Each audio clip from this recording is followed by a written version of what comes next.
Hello and welcome to Voices of Change Stories That Matter. I'm joined today by Kevin Monroe. Kevin Monroe is a speaker and facilitator, and we're going to explore his topics, his purpose, and how he brings what he does.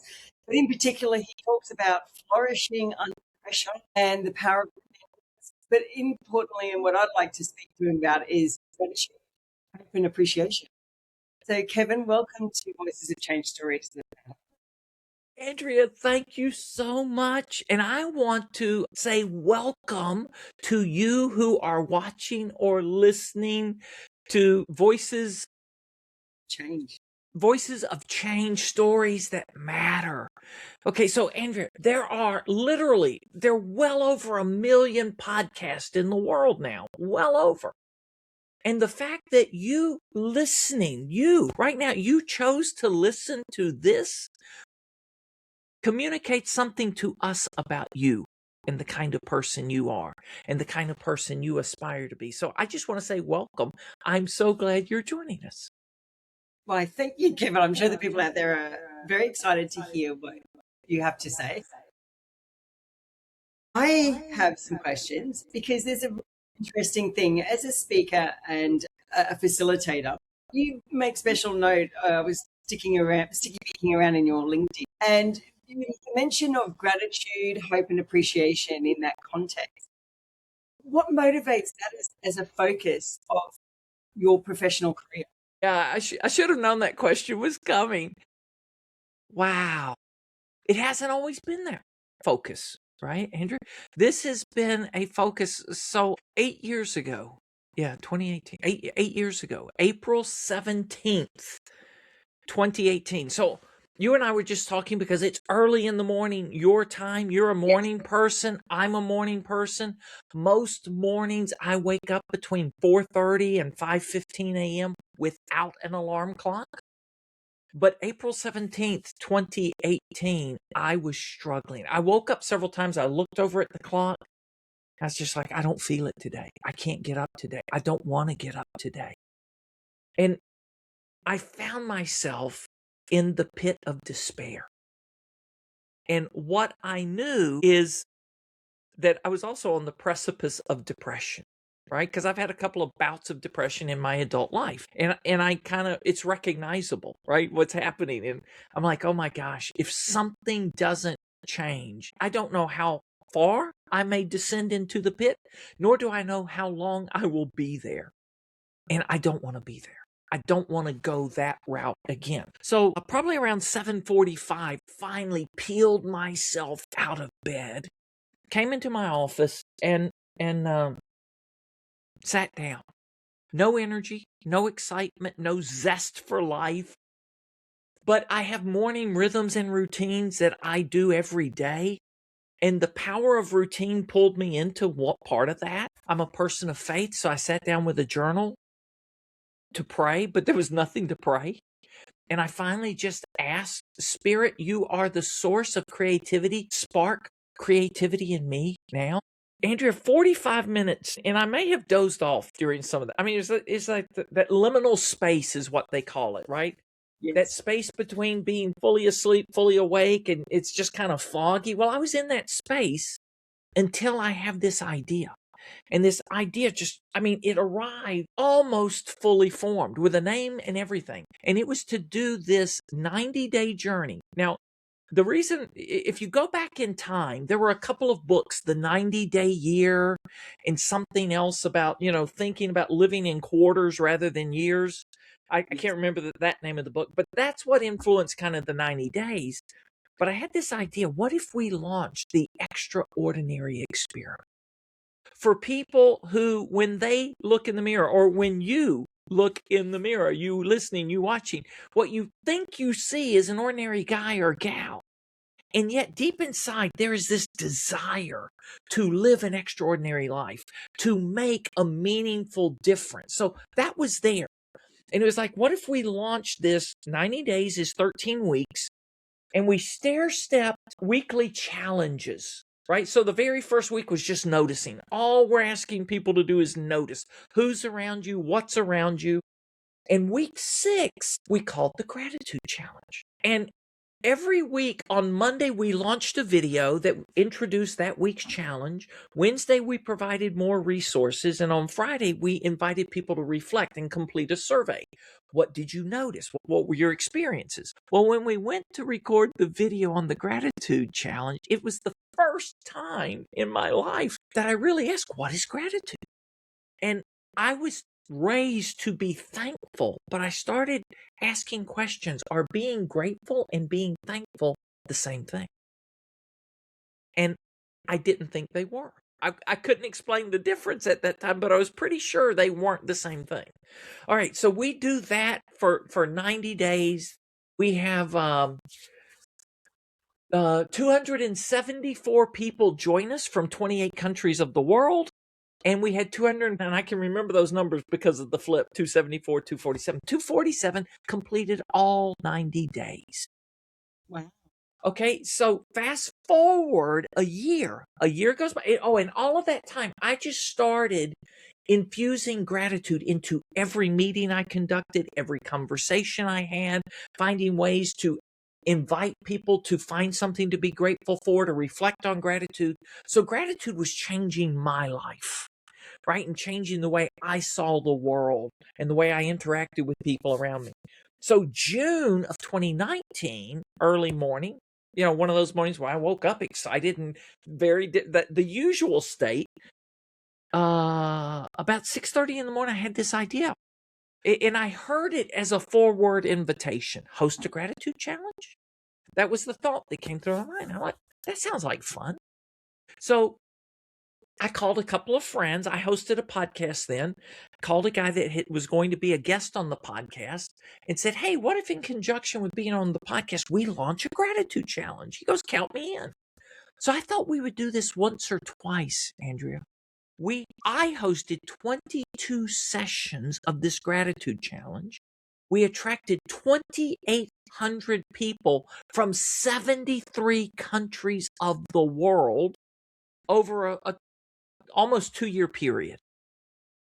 And in the course of that time, people just began thinking of me as the gratitude guy, right? So I just it evolved and it was organic. It was not anything that I tried to be strategic about how I did it, but I didn't do it because of a strategy, right? There was no strategic plan. Let's get into the gratitude business. I was in the gratitude business and I thought, gosh, what if we make this our full-time focus? And that's what happened. It's an amazing journey. I really love it because in this podcast, we talk about social impact and impact. And before this started, we had a little bit of a chat and you said something interesting that you do B2B, but the B2C doesn't sort of scale, so to speak. Yep.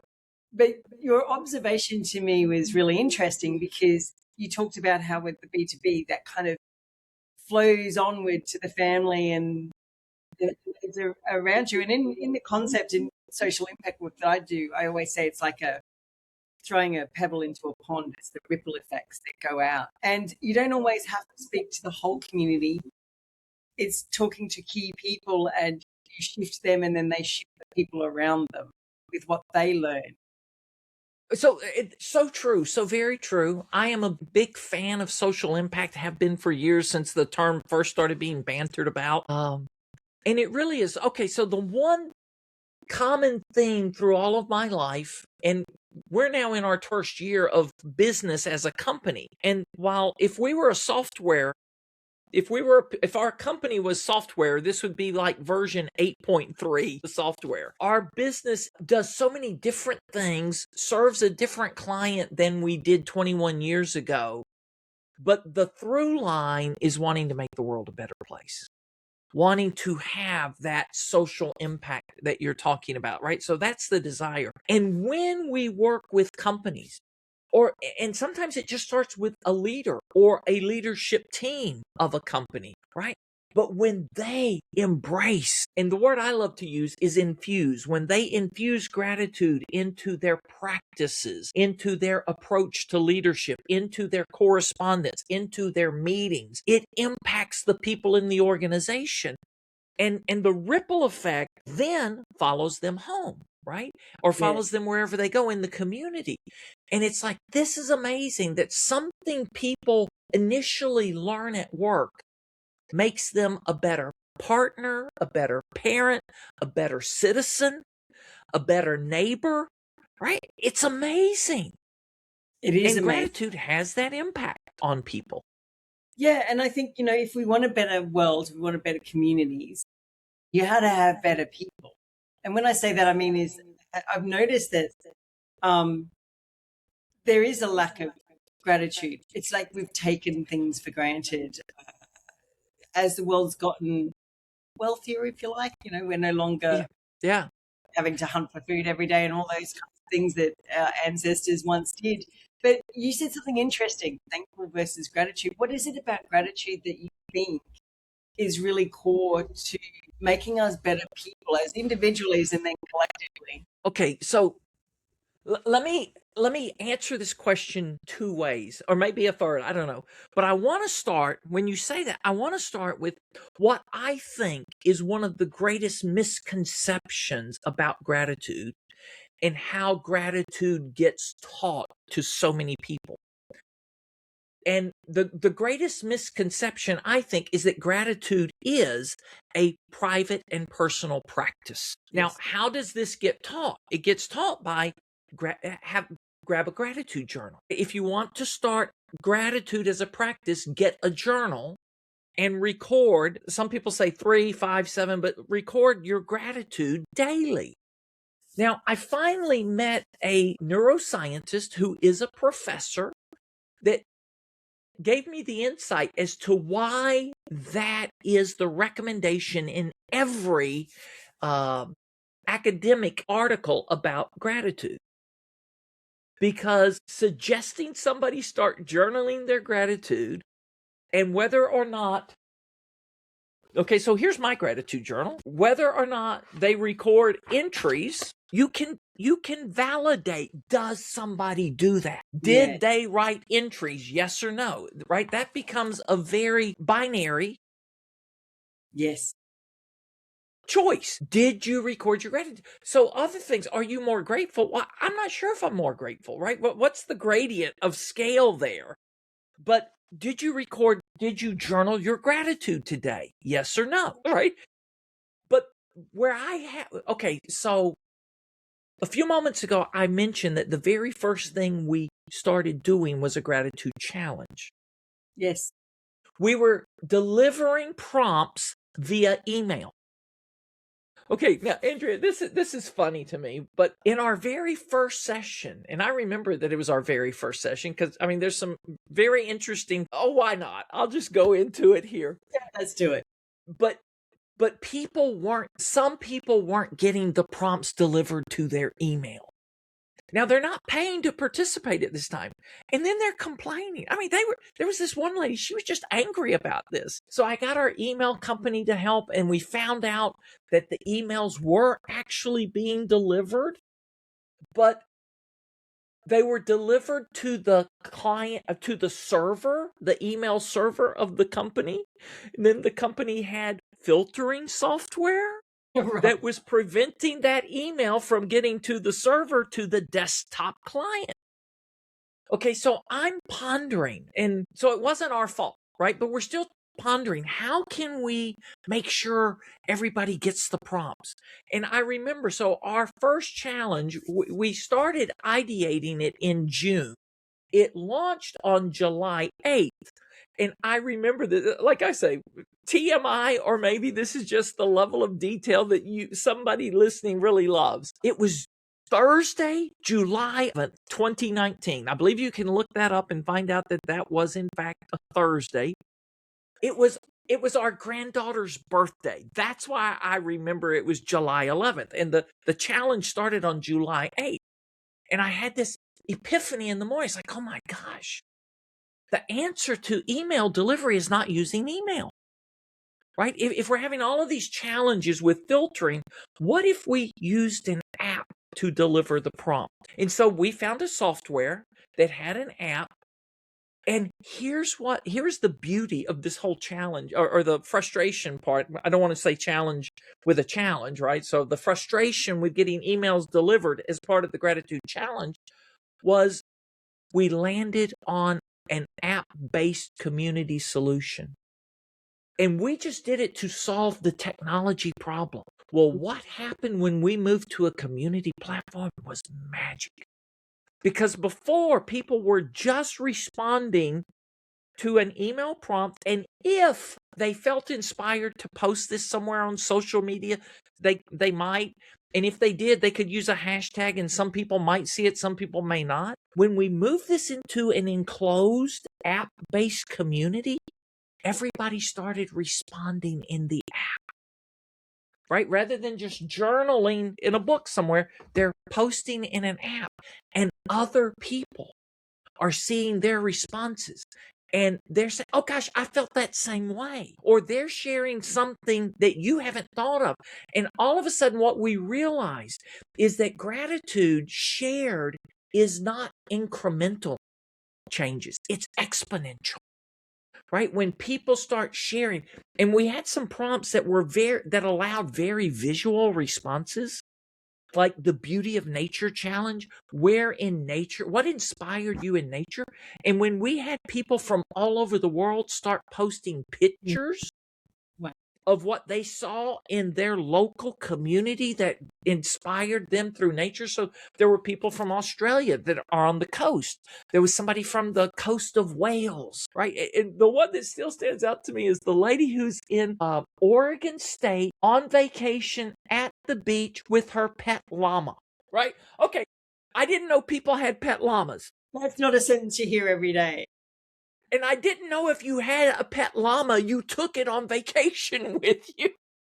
I would not have thought so, Kevin. I would not have thought so. So all of a sudden, people are having these human conversations and connecting with people. And I remember one guy that before he joined, he didn't know anybody other than the country he lived in.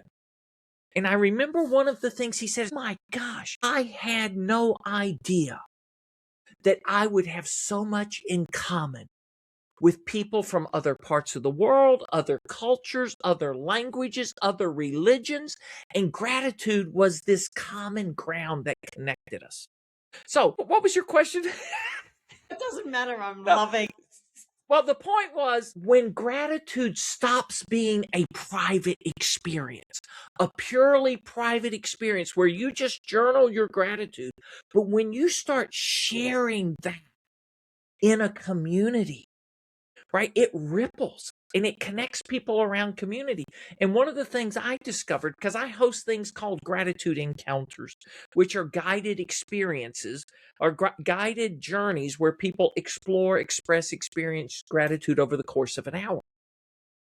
Andrea, I've never seen anything connect people more quickly than gratitude does.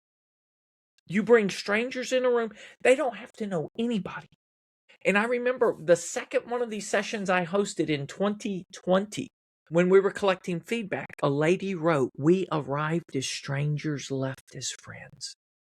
That's beautiful. Isn't it? Absolutely. The power of gratitude. I was just thinking it's quite powerful. Like listening to you speak and just knowing myself, how it's shifted me in times where, I guess we get, whether it's depression or we just get Well, let's talk about that. What shifted and how did you notice the shift? And then I want to make a comment about that, but I want to hear your story. Hey, the host has stories as well, okay? It's not just the guest that has a story. Finally, someone's dared to turn the tables on me. So yeah, my story, like you, and I think like many people, we know depression touches most people. I was not, I've suffered that deep despair where you just think, I just can't get out of bed in the morning and all I want to do is cry all day and stay under the doona. And you recognize that you can't do that.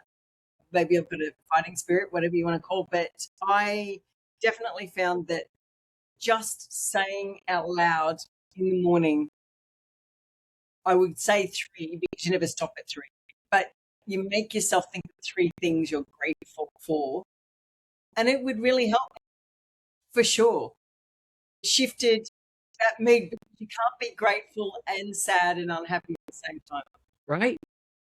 Yeah. Okay, so here's what I've come to believe, and there's research about this, but I believe gratitude is the most effective perspective shifting tool we have. Right? When we start to be grateful for things, it shifts how we see the world. Dr. Wayne Dyer said, when you change the way you look at things, the things you look at change.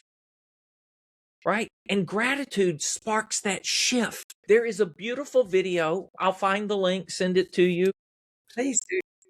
There was a gentleman, I'll think of his name in a moment. He was a photojournalist for the National Geographic for years. Yes. Boy, his name almost came to me. DeWitt Jones. Yeah. And he's done a YouTube talk, What's Right with the World. And it takes you through, and he's got a video around it, and it takes you through his gift of photography.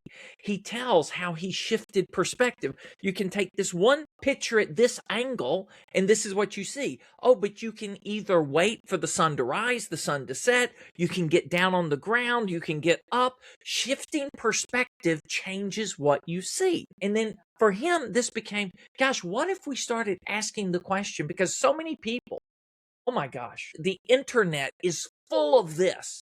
People complaining about what's wrong with the world, and Yes. people getting in there and getting angry and calling other people names that don't see the world the way they do, right? But what if we start asking what's right with the world? What if we start celebrating what's right? Okay, so last week, one day, I was just having a bad day last week, Andrea.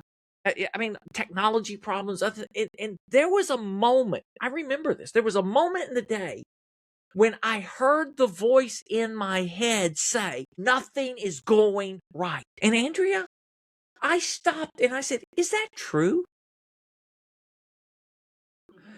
And I said, and I got out a list. I said, I want to list what are the things that are going right today. And what did that do? It shifted my perspective.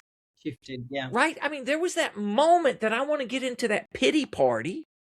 Nothing is going right. Well, okay, so 3 or 4 things in a row didn't go right. Does that mean nothing? I mean, right, that's a broad statement. Nothing is going right. So the next time you think that, just stop. Is it true? That's a really Is it important true? thing. What's one thing that's gone right today? Oh, what's Because another thing that's gone right? Because words matter, don't they? Like They that do. nothing has gone right. And I know I catch myself. The one thing I had to learn on my journey of coming out of the depths of despair was exactly this, was catching the thought, the negative thought, and pushing it away and Just thinking ask, is it about true? Is that positive, true? Or is questioning there it. another way to see this? Yeah. So I definitely had to do that. But in my social impact work, it's really interesting because one of the things I go into communities is ask them what they think the impact will be. That is meant to be positive, negative, right? Because impacts can be good and bad. Right. I can guarantee you I never have any trouble, Kevin, getting people to tell me what's wrong. Basically, I just have to turn up and go, so what do you think? And straight away, the first things out of their mouths are going to be all the problems that exist in their community, their concerns, the things they're worried about. I have to literally try hard to get them to think about positive. So do you know appreciative inquiry as a methodology? Yeah, so I actually shifted language on purpose. Now I call it an impact and benefit assessment because unless I actively say to you, what are the benefits, you'll just go on and on about all these negative. Yeah. Right. So appreciative inquiry is that. Let's start with what's right here. What do we choose to celebrate? Oh, this is one of my favorite questions. And I ask it of myself, but what do you choose to celebrate now? Right. And that forces somebody, because usually left to our own devices, right? Our minds, we have a negativity bias. Our Yes. minds are just seeing all that's wrong, right? That's just what they see. And I remember, so I got 3 stories I want to tell you that just popped. One is around this. What do you choose to celebrate now? I had a friend I was kind of a mentor to her because I had become quite proficient in using a platform that I was delivering gratitude programs on. She was delivering some other kind of program, and I'd helped her plan for her first journey on this, and it was her first day. And I called her that afternoon, right? First day. Now, maybe there's some people in the world, I don't know them, they're not in my circles, that when we launch something on the first day, it exceeds all expectations, right? And we quadruple sales estimates, and overnight it's a best-selling book, it's a best-selling app or whatever. No, that's not how it works. Most everybody I know, it's a really disappointing start because we were hoping a lot of people, right? And it just doesn't, I don't know. The people in my circle, it doesn't work like that for us, Andrea. So I called this friend of mine, and I guess I was asking that question some, but I asked her, I said, what do you choose to celebrate today? And she's like, Kevin, I don't really have anything to celebrate. It didn't go the way I had hoped. I said, may I give you an alternate? Here's what I choose to celebrate today. Yesterday, this program, and I named the program, whatever she had called it, I said, this program didn't exist yesterday. And today it does. And there was nobody benefiting from this program yesterday, and today there are. Can we celebrate that? She calls me the next morning. She goes, Kevin, I got to tell you, I was in my kitchen. I was having a pity party until you asked that and gave me the reframe. She said, I started dancing and I had the best time preparing dinner, right? And then I started seeing the things. What do you choose? Choose is a decision. Choose is a verb. What do you choose to celebrate? It causes us to refocus. Now, another two stories based on something you said sparked this one. In our very first, we did this program. At first it was 30 days, 30 days in the power of gratitude. And the very first session we were conducting of this, we had people from around the world. And there was a guy who led an organization in the UK who had recruited some people on the leadership team of this organization to join. And so on day 28, and he's given me permission to say his name. On day 28, I'm just trying to remember his name. I can see it. Gordon reveals on day 28 of a 30-day program, I was a skeptic when I started. The only reason he started is because he was the incoming president for this organization. Felt obliged because the organization had said, hey, our leaders are going through this. So Gordon signs up. Gordon said, man, this shifted my perspective. So this was in February, and he joined us for a couple of other programs that year. On Christmas Day, he sends me a WhatsApp, and it's a photo. He said, Kevin, he said, gosh, remember I started as a skeptic. Look at what my adult son gave me for Christmas today. He'd given him a gratitude journal. Wow. Because his dad had made such a transformation and had talked about it with the family, right? That when his son's thinking, what's a great gift I can give my dad? He gives him a gratitude journal. And he's like, Kevin, right? I'm a convert. I'm no longer a skeptic. I'm a believer. Now, here's another. The second session, third time we ran that session, it was the spring of 2021. There was a lady named April in the cohort. And I use a tool called Mentimeter where we collect responses along the way and responses at the end of a session. So we were in a celebration session, and there's the Mentimeter word cloud. And the question I ask is, what word or phrase best describes your experience of this 30-day journey? And all of a sudden the word pops up, tranquility. Andrea, I've never seen that word before or since. That's the only time that popped up as a response to somebody. And I'm just kind of mesmerized by this. I said, hey, this is anonymous, but I'm curious. Would the person who wrote tranquility talk to us about it? And April said, hey, it's me. You all know I've posted along the way how my experience with anxiety. and that I have anxiety attacks, and they are so paralyzing that there are times I pull off to the side of the road to just let it pass because it's not safe for me to drive. And there are times first responders pull over to check on me. Are you okay? She says, I'm fine. There's nothing wrong with my car. I'm just having an anxiety issue and I'm waiting for it to pass. She said, I went 30 days without any issue of anxiety. Yeah. Andrea, then I felt the nudge as gently and as kindly as I could. And I asked April, how often has that happened? There was not a dry eye in the room when she said that's never happened before. That's amazing.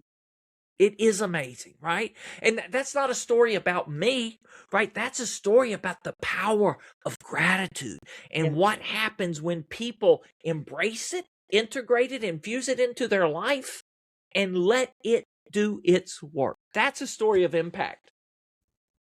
Yeah, and as you said that, I was thinking how much it's impacted her life is just I can't even imagine. Like, it's incredible having had an anxiety attack before. They're debilitating at the time.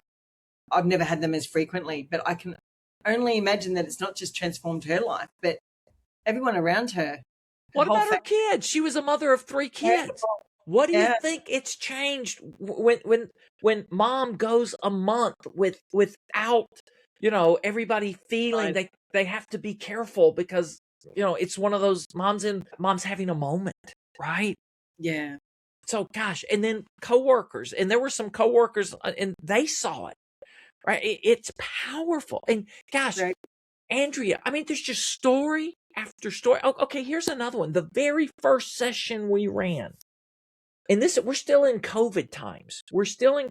But this was started February of 2021. And at the end of that, we'd had this amazing cohort, and I posted that question in a celebration session. What word or phrase best describes your experience of these 30 days?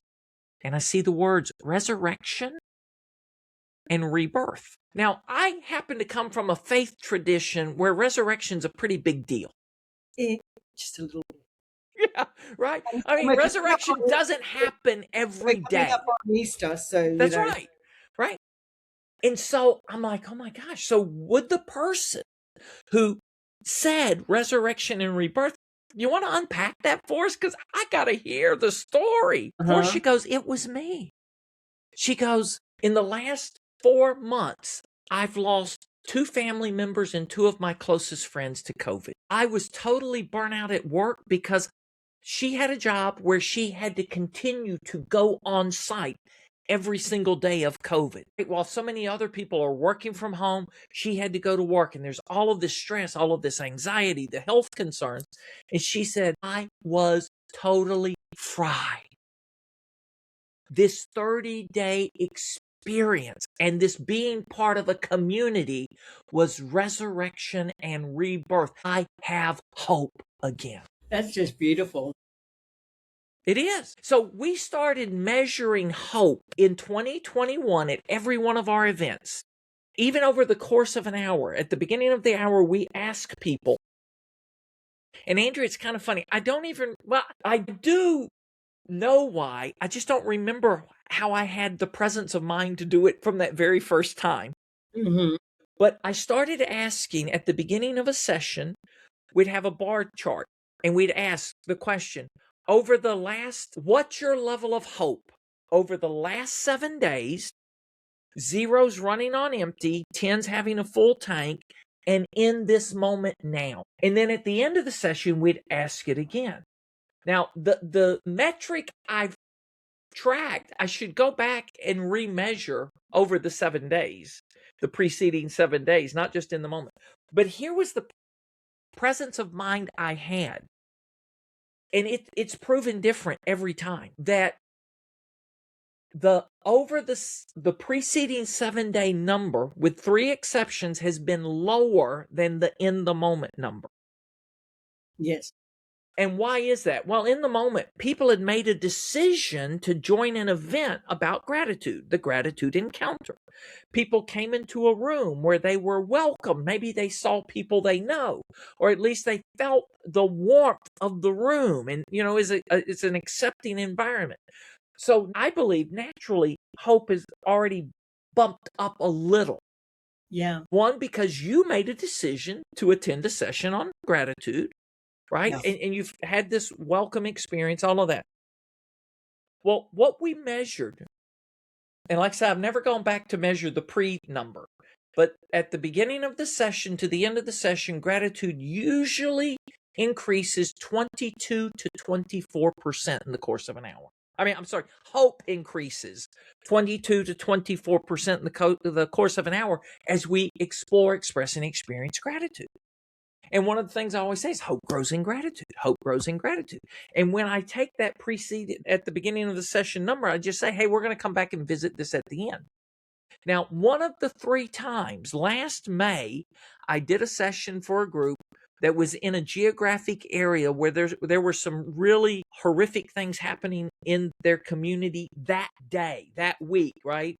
And the in the moment number of that group was lower than the preceding 7 days, because this thing that just started happening the day before we were meeting, right? So they'd been more hopeful. All of a sudden their hopes dipped.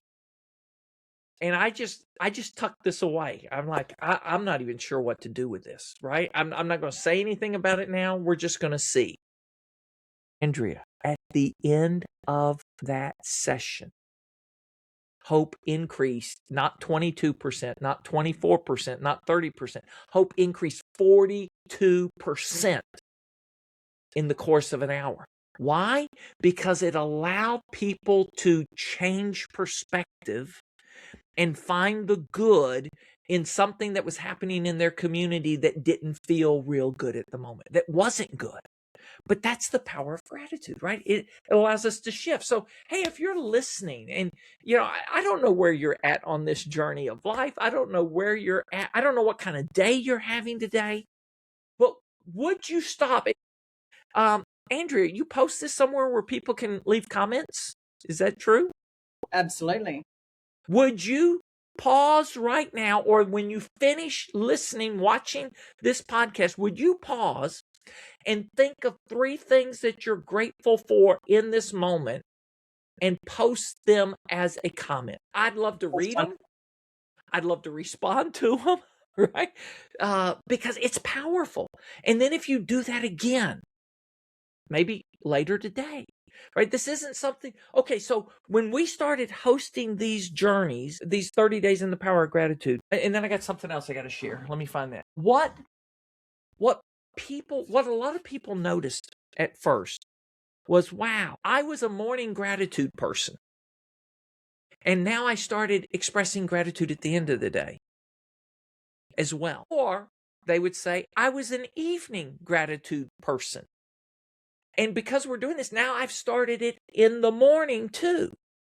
Well, imagine what happens if all of a sudden you just bookend your day.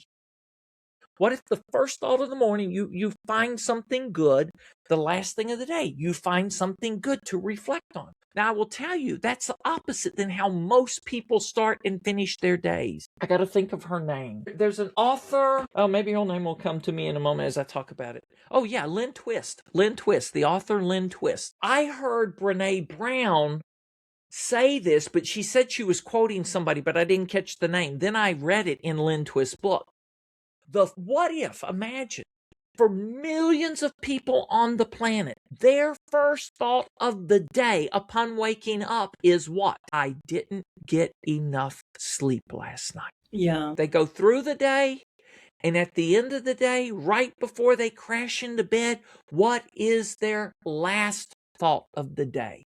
I'm exhausted. I didn't get enough done today. If you start your day with, I didn't get enough sleep, and you end your day with, I didn't get enough done, guess what? You're trapped in scarcity. Yes. I've been there. I know it, right? I think we've all have. Actually, I heard hearing that. I'm like, yeah, I'm pretty sure I've definitely been there. So what if Over time, we begin. And our first thoughts of the day are something to be grateful for, 3 things to be grateful for. And what if towards the end of the day or at the end of the day, we're looking back and we go, hey, what were the best 3 things that happened today? Or what are 3 good things that happened today? Or what are 3 things I'm happy about now? Yeah. That transforms your day. And suddenly you will stop living in scarcity and you will begin enjoying abundance. Oh my gosh, this is so fun. I absolutely love it. And I'm sitting here and I'm thinking, because I am a practitioner and in social impact, and I'm thinking to myself, that appreciation approach that you were speaking of, what would your advice to listeners, because a lot of my listeners work in the space of social impact, and the kinds of things they're wanting to achieve is a better world, right? In whatever way they apply these, their social impact work. What would your advice be to them around how they can integrate gratitude as part of the practice of social impact? Okay, so a couple of ways. First off, let me just start with this. This was the other thing I was going to share, and then we'll feed into this. For about 2 years, people were asking me, how do I grow gratitude? How do I have more gratitude in my life? Andrea, I was answering the question the same way for 2 years, and then I realized, gosh, I answered the question the same way every time. So it led me to create this little triangle. Pause, notice, express. If you want more gratitude in your life, it starts by pausing. When you pause, what do? You notice. Notice what? Notice whatever there is around you that you want to appreciate, and then express gratitude for that in some way, right? Pause, notice, express. Express gratitude. So when we do that, team meetings, right? What if you start your team meeting by asking this question? What do we have to celebrate since we were together last, right? What's a good thing that's happened to us or our team or the community or clients we serve? What's a story of impact that we can celebrate and appreciate? Right? Those kind.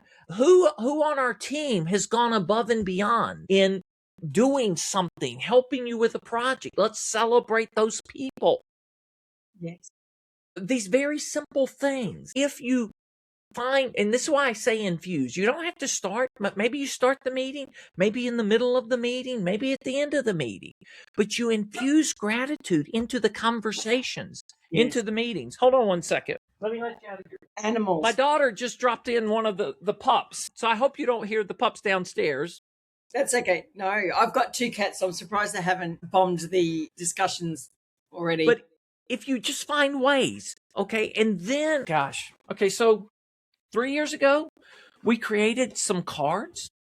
We have campaigns, and these cards are really simple. They come in an envelope like this that say, what? I'm grateful for you. Let me hold it over here. I'm grateful for you.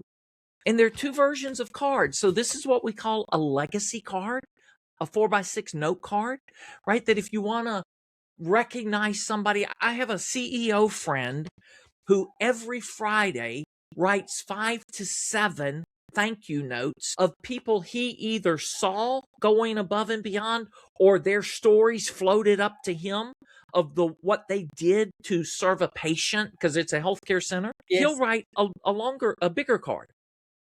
Other people carry or have these around the office or the clinic, right? We call these impact cards, and they're blank on the back.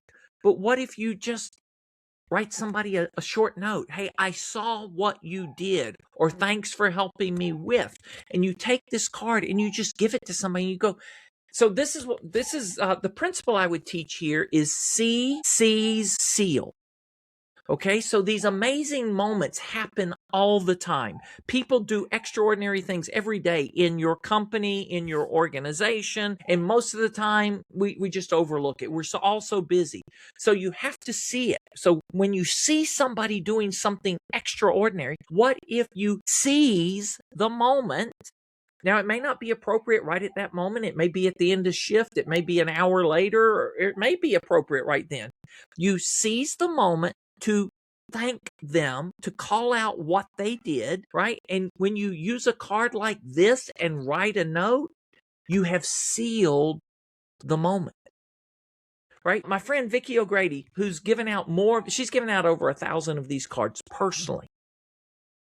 What she says, what most people do, they take the card, read her note on the back, a tear starts forming, is common. They take the card and press it to their heart. That's beautiful. Andrea, they're sealing the moment, right? And then they put this card somewhere where they see it and they remember it. And that's just a very simple way to make gratitude part and parcel of your culture. Start meetings, and allow people to shout out other people. Who do we want to celebrate? All of these are ways that gratitude, it's no longer just personal.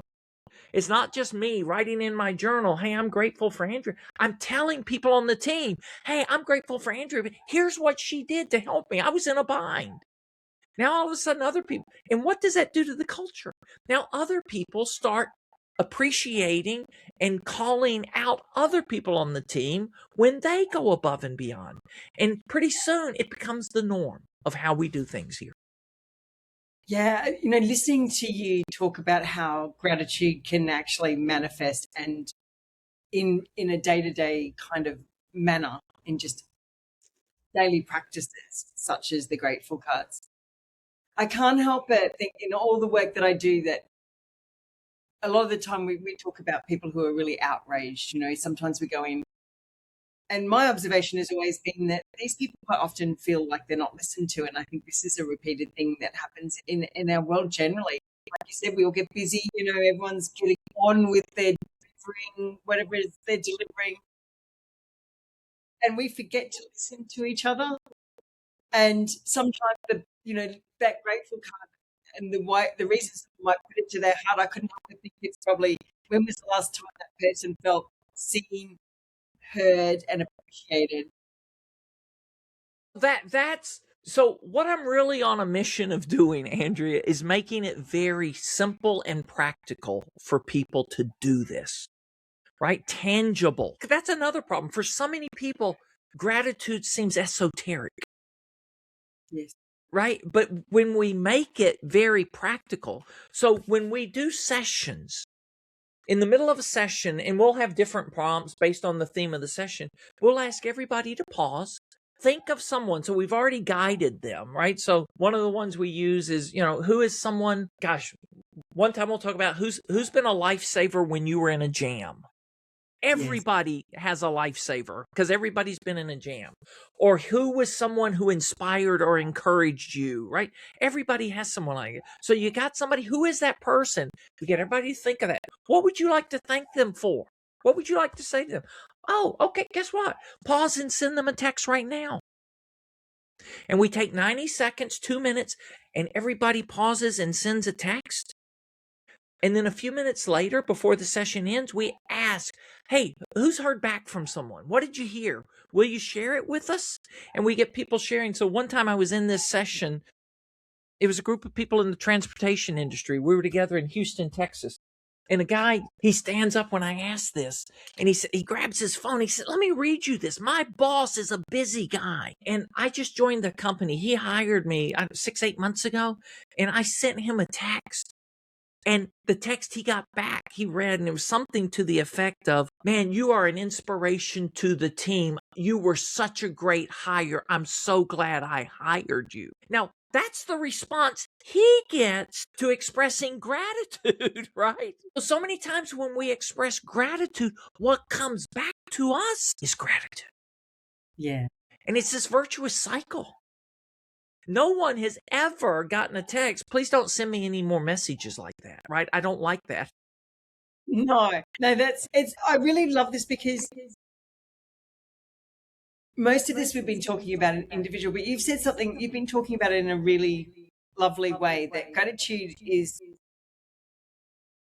amplified when you're in a community, when you created the community. Yeah. And in my work and in social impact work, people want to create the world. What about it being in a community that you think amplifies it? So, I mean, to me, it's like, I think we forget that we're social creatures, and particularly COVID seems to have separated people. And I'm a believer that connectedness is critical for us to thrive. Yes, absolutely. Right there with you. Absolutely. Okay, a couple of things, right? One, if you feel awkward about doing this, right? I don't know. I'm not the kind of person who does. All of a sudden, if everybody's doing it, it's easier for you to do. And all of a sudden, it becomes the norm. And then what I was saying earlier, people's gratitude expands.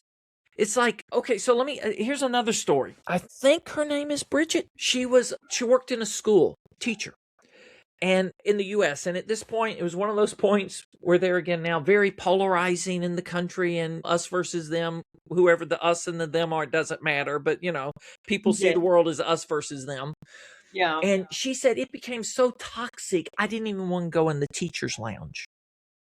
Oh, yeah. It was so toxic, and people had divided, and people had stopped talking to each other because you're one of them and you're not one of us. So us don't talk to them. So that kind of crazy stuff.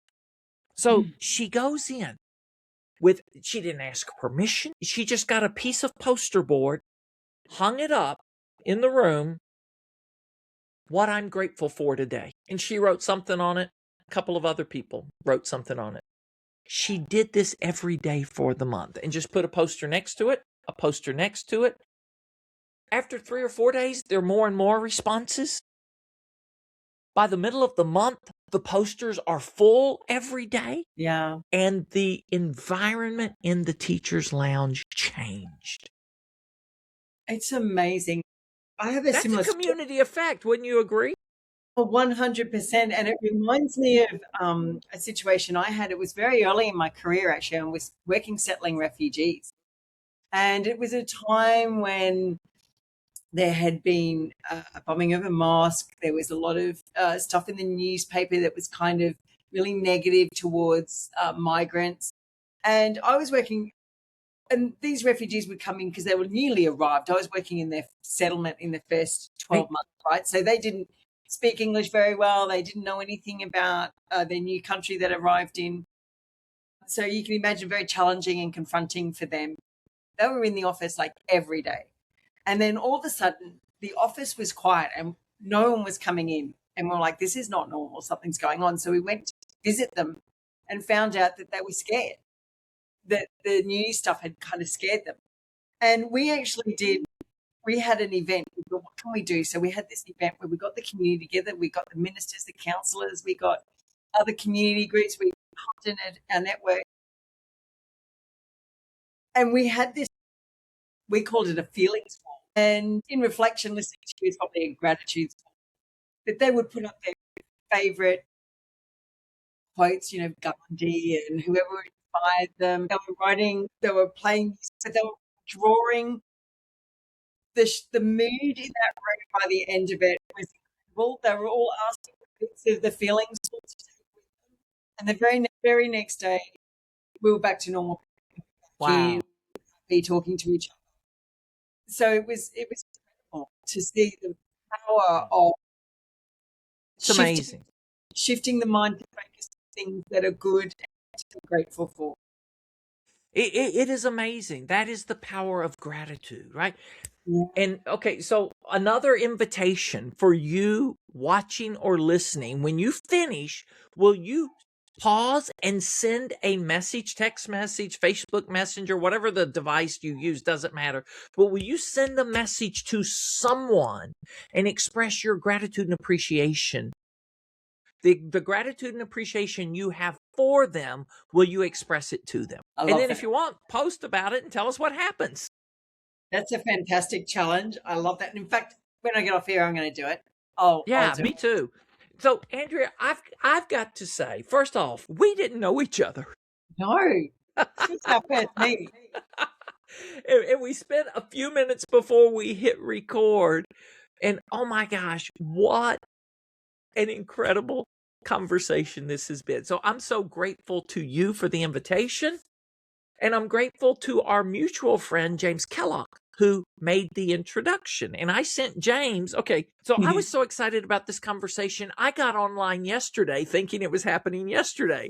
And Yes. before I got online yesterday, I sent James a message in LinkedIn telling him I was coming on your podcast because we just met on Monday. Yes. We were introduced on Monday, and here Thursday of the same week, we're in this podcast. Yes. So I was thanking James because that kind of the way the world works, right? I came into this conversation so differently than if you'd been a stranger. I mean, so in a sense, you were a stranger, but because James says you two should meet, all of a sudden you're automatically in the good people category.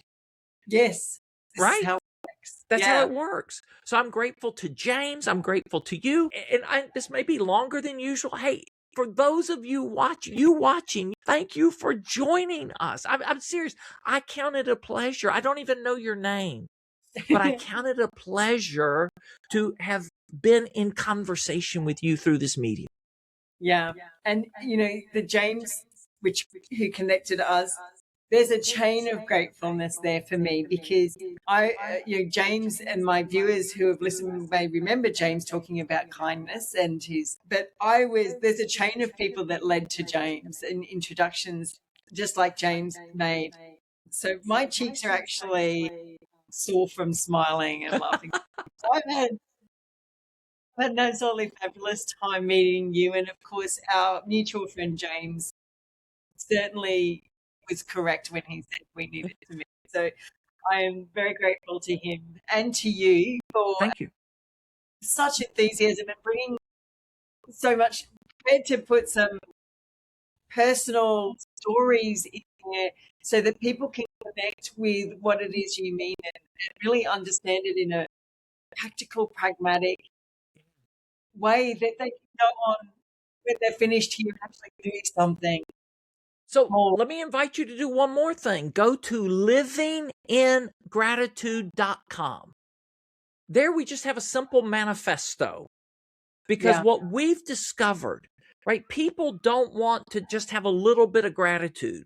What people really want is to live in gratitude, right? For it to become a way of life. So livingingratitude.com, there's nothing to buy there. It's just a PDF document that kind of invites you to think about what it looks like when you and I live in gratitude. It's absolutely amazing. And I thank you so much. I'm grateful I got to meet you and so grateful that it was first thing in the morning because I'm starting my day in the best possible ways. It's a wonderful way to start the day with such a beautiful conversation with such an amazing person who's just spreading some joy across the world and helping people to find their own joy. So I thank you very much for that. Well, yeah, please interact with where you see this. Write comments. I will find the links. Andrea will provide those. I know. Yes. And I will interact. I really do. I want to know how gratitude impacts you and your life. Yep. And we're going to pop all of those in the chat. And I'm going to put a challenge out to my people out there in the social impact world is how are you going to incorporate gratitude into your practice? How can you shift people, help communities, help the people that you're working with to shift from negative, not to ignore it, but to also focus and counter that with acknowledging the things in their world that they can be grateful for. So this is how things happen for me, Andrea, right? Inspired ideas just pop. And then what if you and I co-created a document of some sort? 5 to 7 ways of how to do that. Let's do that. Something simple, right? If you want to have let's create something that you can share that's very practical ways to infuse gratitude into your community impact work. Challenge accepted. I'm more than happy to work with you to do that, Kevin. And it would be a gift to my listeners and my fellow practitioners to go. There is a way to help people, facilitate them, to guide them, to inspire them to think of more than just the problems in their life. Yeah. And oh my gosh, we can actually find the energy to address the problems when we start from a place of what's right and what's good, right? It just, it changes the energy and it allows us to see this is possible. You absolutely. Oh my gosh. So let's end on that note with that promise. And thank you again, Kevin, very much. I am grateful beyond words to have you on here. So thank you. And I will pop them online. And again, thank you for joining us. Thank you. And again, hey, we would have had a fun conversation, but you watching, you listening, you make it complete for us. Thank you for watching. And if you're listening, thank you for listening. Remember to hit like, share it with your friends, and subscribe. When you subscribe to the channel, I get more interesting guests and we can all learn, grow, and share our stories together. Thank you for listening. Remember, hit the like button, share, subscribe.